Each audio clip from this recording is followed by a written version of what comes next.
இத்திருக்கோயிலில் எழுந்தருளியிருக்கும் சிவனின் திருமேனி ஓர் இடத்தில் கருநீலமாக புடைத்து இருக்குமா. இது இறைவன் தானுண்ட ஆலகால விஷத்தின் தன்மையை வெளிப்படுத்துகிறது. சிவலிங்கத்தில் கூட பார்த்தீங்கன்னா பிரம்மபாகம், விஷ்ணுபாகம், ருத்ரபாகம் இந்த 3 மாதிரி சேர்ந்தது தான் சிவலிங்கம்னு பேர். அதுக்கப்புறம் பிறகு ஆவுடையார்ன்ற ஒரு பகுதி சேர்க்கிறோம். அப்போ பிரம்மபாகம்னு சொல்லக்கூடியது சதுரமாகவும், அப்புறம் விஷ்ணுபாகம்ன்றது 8 பட்டமாகவும், ருத்ரபாகம்ன்றது வட்டபாகமும், இந்த 3மே ஒன்று சேர நம்ம வழிபடுறோம். அப்போ எந்த ஒரு கடையுமே நம்ம விட்டு வழிபடக்கூடியதாக கிடையாது. அப்போ எல்லா பேதம் இல்லாமல் வணங்கக்கூடிய முறை தான் நம்மளோட சமயத்தோட மிகப்பெரிய நுட்பமான விஷயம். நிறைய கோயிலுக்கு பெருமாள் கோயில் பார்த்து இப்போ திருவனந்தபுரத்தில் அனந்தபத்மநாப சுவாமி போய் பார்த்தீங்கன்னா அதுவும் ஒரு சிவவிஷ்ணு கோயில் தான். எப்படி சொல்கிறீங்க அப்படின்னு கேட்டால், என்ன பெருமாள் கோயில் தானே எல்லாரும் சொல்லியிருக்காங்க, அது எப்படி சிவன் கோயில்னு சொல்ல முடியும்னு சொன்னால், நீங்கள் அனந்தபத்மநாபர் படுத்த மாதிரி இருப்பார். அவர் கையில் பார்த்தீங்கன்னா அவர் கீழே சிவலிங்கத்தை கையில் தொட்டுட்டு இருப்பார். அப்போ எனர்ஜி மேட்டர் ஒன்று சேர்ந்தால் தான் அந்த உலக சிருஷ்டியாக நடக்கின்றது, ஒவ்வொரு கிரியேஷனுமே நடக்கின்றது நம்ம விஞ்ஞானிகள் சொல்ல விஷயம். ஆக விஞ்ஞானம் இல்லாத சமயம் முடம்னு சொல்லுவார் ஐன்ஸ்டீன் இப்போ சொல்லுவார். அதே மாதிரி சமயம் இல்லாத விஞ்ஞானம் குருடு அப்படின்னு சொல்லுவார். ஸோ இப்போ நம்மளுடைய விஞ்ஞானம் 100க்கு 100 ஒரு விஞ்ஞான சமயம் தான். நம்ம வளப்படக்கூடிய ஒவ்வொரு கடவுள்களுமே ஒரு விஞ்ஞான கடவுள்கள் தான், விஞ்ஞான பொருள்களை தான் நம்ம வழங்கிக்கிட்டு இருக்கோம். அந்த அடிப்படையில் இந்த சிவன் கோயிலில் பார்த்தீங்கன்னா 2 சைவ சமயம், இப்போ நம்ம சைவ சமயம் வைஷ்ணவ சமயம் 2 எடுத்துக்கிட்டோம்னா, இப்போ சிவனை சுற்றியை பார்த்தீங்கன்னா சிவனுக்குரிய பரிவாரங்கள் எல்லாருமே, அதாவது விநாயகர், சுப்பிரமணியர், அதற்கு முக்கியமான அம்பாள் இருப்பாங்க. அந்த மாதிரி எல்லா நவகிரகங்கள் பற்றி சிவனோட பரிவாரங்கள் எல்லாமே வந்துடும். அதே மாதிரி விஷ்ணு கோயிலில் பார்த்தீங்கன்னா விஷ்ணுக்குள்ள ஸ்ரீதேவி, பூதேவி, அதே மாதிரி சக்கரத்தாழ்வார், ஸோ அந்த விஷ்ணுவோட பரிவாரங்கள் எல்லாருமே வந்துடும். அதாவது சைவ சமயம் வைஷ்ணவ சமயம் 2யுமே இணைக்கக்கூடிய ஒரு மிகப்பெரிய ஆலயமாக இந்த ஆலயம் இருக்கிறது. சிவபிரானுக்கு அபிஷேகம் அமைகின்ற போது அவரது விழிகள் திறந்து மூடி இவ்வாறான அருளாடல்கள் இச்சன்னதியில் அமைகின்றன. ஊர் நலம் பெறுமானால் உலகம் நலம் பெறும். இதனையொட்டி இத்திருக்கோயிலில் அநேக யாகங்கள், அபிஷேகங்கள், ஆராதனைகள், அன்னதானம் அனைத்தும் அமைந்தருளியுள்ளது. காலம் காலமாக சரித்திர புகழ்பெற்ற சோழன் ஆண்ட நல்லூர், இன்றைய சோழங்க நல்லூர் திருத்தல திருக்கோயிலில் தெய்வங்களுக்கான ராஜகோபுரம் அமைந்திடுதல் அவசியம். இந்த இடத்துல தான் இந்த கோயிலோட மிக முக்கியமான பகுதி, அதாவது இந்த நுழைவாயில்னு சொல்லக்கூடிய அந்த நுழைவாயில் இந்த இடத்துல தான் வருது. இந்த நுழைவாயிலுக்கு மேலே கட்டக்கூடிய ஒரு கட்டடத்திற்கு கோபுரம் என்று பெயர். இந்த கோபுரம்ன்றது என்னன்றது, கோவுன்றதுக்கு பசு என்று பெயர். நம்மளுடைய ஆன்மாக்கள் எல்லாம் உள்ள நுழையக்கூடிய இடம் இருக்கு பாருங்க, அந்த ஆலயத்துக்குள்ள பிரவேசிக்கக்கூடிய இடத்துக்கு தான் கோபுரம்னு பேர். அப்போ அந்த என்ட்ரன்ஸ், அதாவது அந்த நம்ம லயிக்கக்கூடிய இடத்துக்கு உள்ள நுழையக்கூடிய இடத்துக்கு கோபுரம்னு பேர். இது பெரும்பகுதி ராஜகோபுரம்ன்ற பேர் தான் எல்லாருக்குமே தெரியக்கூடிய ஒரு பேராக இருந்தது. என்னன்னா, ஏன் அந்த பேர் வந்ததுன்னா, அந்த ராஜாக்களால் அந்த கோபுரங்கள் கட்டப்பட்டது. ஏன்னா ஒரு எல்லா ஆலயங்களிலும் பொதுவாக அந்த கருவறைன்றது முதல்ல கட்டப்பட்டிருக்கும். பின்னாடி வரக்கூடிய ராஜாக்கள் அவங்க ஒவ்வொரு காலத்திலையும் அவங்களால ஒவ்வொரு கான்ட்ரிபியூஷன், ஒவ்வொருத்தரோட பங்குக்கு என்ன பண்ணாங்க, ஒவ்வொரு கோபுரங்கள் கட்ட ஆரம்பிச்சாங்க. அதனால இந்த ராஜகோபுரம்ன்றது பிற்காலத்தில் ஒரு மிகப்பெரிய அளவில் வளர்ச்சி அடைஞ்சது. இந்த ராஜகோபுரம் பார்த்தீங்கன்னா பொதுவாக சிவன், விஷ்ணு இந்த 2 கருவறைகள் இருந்தாலும் ராஜகோபுரம் ஒரே ஒரு ராஜகோபுரம் தான். ஏன்னா அது உள்ள நுழையக்கூடிய ஒரு என்ட்ரன்ஸ்ன்றது ஒன்றா இருக்கணுன்றக்காக இந்த ராஜகோபுரத்தை இங்கே உள்ள வச்சிருக்கோம். பொதுவாக அந்த ராஜகோபுரம் கட்டும்போது என்ன பண்ணுவோம்னா, அந்த ராஜகோபுரத்தில் அந்தந்த ஒரு சிவன் கோயிலாக இருந்தால் அதுக்குள்ள அந்த சிவன் சம்பந்தப்பட்ட சிற்பங்களை நம்ம அங்கே மேலே செய்யக்கூடிய ஒரு மரபு இருக்குது. இந்த ராஜகோபுரத்தில் பார்த்தீங்கன்னா இது சிவவிஷ்ணு கோவில் இருக்கிறதுனால ஒரு பக்கம் பார்த்தீங்கன்னா முழுவதும் பார்த்தீங்கன்னா சிவனுக்குள்ள அம்சமாகவே அந்த ராஜகோபுரத்தில் இருக்கும். இன்னொரு பக்கத்தில் பார்த்தீங்கன்னா விஷ்ணுவோட சம்பந்தப்பட்ட சிலைகள் எல்லாம் சுதேவி சிற்பங்களாக செய்யக்கூடியதாக நாங்கள் இப்போ பிளான் பண்ணி வச்சிருக்கோம்.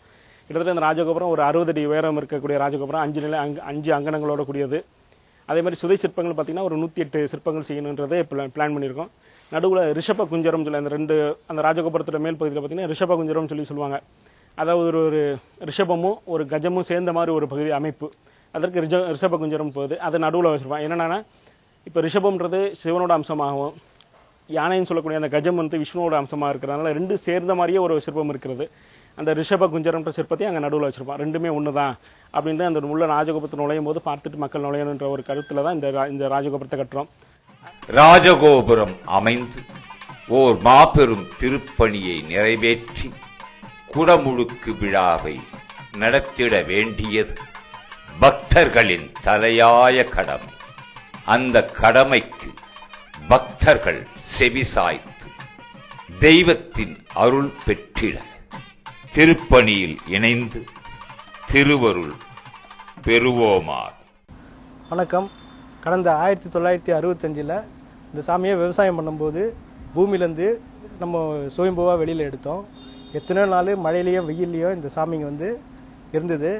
அதுக்கப்புறம் கடந்த ஒரு 7 வருஷமாக இந்த கோயிலை நான் நிர்வகிச்சின்னு வரேன்.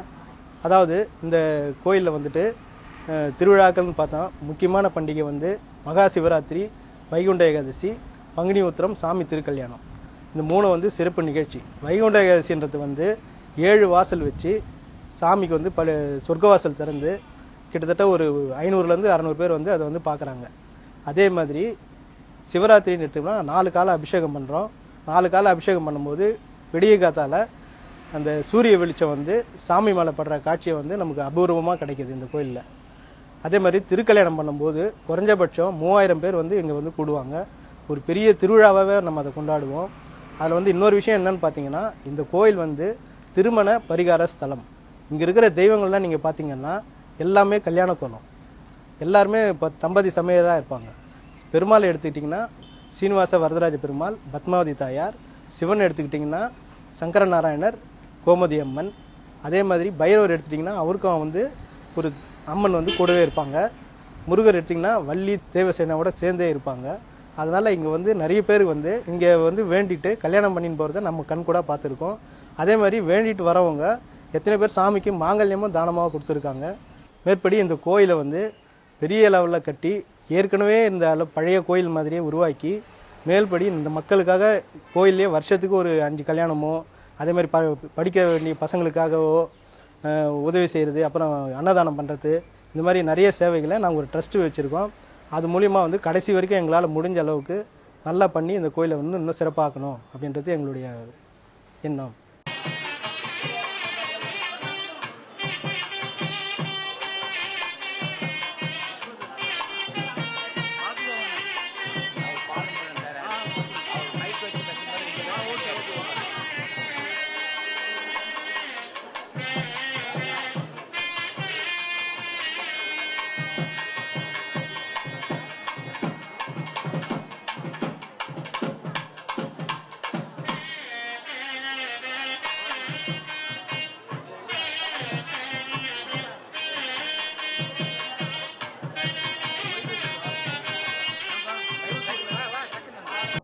இந்த சிற்பிகளோட பங்கு என்னன்னா, இந்த ஒரு விஞ்ஞானத்தையும் அந்த கட்டடங்களையும் கோபுரங்களையும் சிற்பங்களையும் செய்தாங்கன்றது தான் ஒரு மிகப்பெரிய ஒரு நுட்பம். ஆக நம்ம வழிபடக்கூடிய ஒவ்வொரு பொருளுமே, ஒவ்வொரு சிற்பங்களுக்குமே அர்த்தங்கள் இருக்கு. நம்ம வழிபடக்கூடிய ஒவ்வொரு சிற்பங்களும் சரி, ஒவ்வொரு கட்டடங்களும் சரி, விஞ்ஞான சமயம் தான். அதனால தான் அந்த அடிப்படையெல்லாம் பார்த்தீங்கன்னா கோபுர தரிசனம் கோடி புண்ணியம் அப்படின்ற பேர் இருந்துச்சு. கருவறையில் உள்ள போய் அந்த கடவுளை வணங்கினா மட்டும் அந்த பலன் எனக்கு கிடைக்கின்ற ஒரு பழக்கம் இருந்தாலும், கோபுரத்தை தரிசித்தாலே நமக்கு அந்த பலன் கிடைக்கும். ஏன்னா கோபுர தரிசனம் கோடி புண்ணியம் அப்படின்னு சொல்றது ஒரு காரணமாக தான். ஏன்னா நம்ம கும்பிட்றது ஒவ்வொரு விஞ்ஞான வடிவங்களாக வணங்குறோம். அதனால கடவுளை கும்பிட்றதும் அந்த ராஜகோபுரத்தை கும்பிட்றதும் ஒன்று அப்படின்றது நம்மளோட மரபு. இந்த ஆலயம் புதுப்பிக்கப்பட்டு ராஜகோபுரம் கம்பீரமாக நிமிர்ந்து நிற்கின்ற பொழுது ஈசனிடம் அருள் வேண்டி வருகின்ற நாம், நமக்கு என்ன ஈசன் கொடுக்கின்றான் அற்புதம், என்ன அருள் செய்கிறான் என்பதை பொறுத்த மட்டிலும் அல்ல, நாம் இந்த ஆலயத்திற்கு என்ன செய்ய போகிறோம். கோபுரம் போல் நிமிர்ந்திருக்கில் ஒரு செங்கலாக நாம் இருக்க வேண்டும், ஒரு சிறிய கல்லாக இருக்க வேண்டும். நம்மளுடைய பணிகள், நம்மளுடைய நம்பிக்கைகள், இந்த ஆலயத்தில் ஏதாவது ஒரு விஷயத்தில் நம்முடைய காரியங்கள் ஆலயத்துக்கு உதவ வேண்டும் என்பதையே நம்முடைய பகுதி மக்களின் எண்ணமாக இருக்கிறது. அதை நிச்சயமாக எல்லோரும் பிரதிபலிக்க வேண்டும் என்று கேட்டுக்கொள்கிறோம்.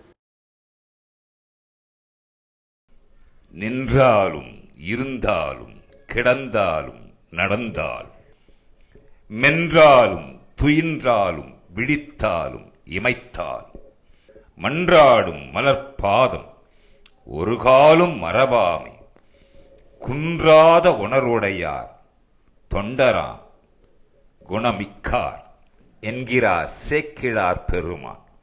தொண்டர்களே, குணமிக்கவர்களே, தொண்டு செய்ய வாருங்கள். அந்த தொண்டே உங்கள் வளத்தை பெருக்கி நலத்தை வழங்கும்.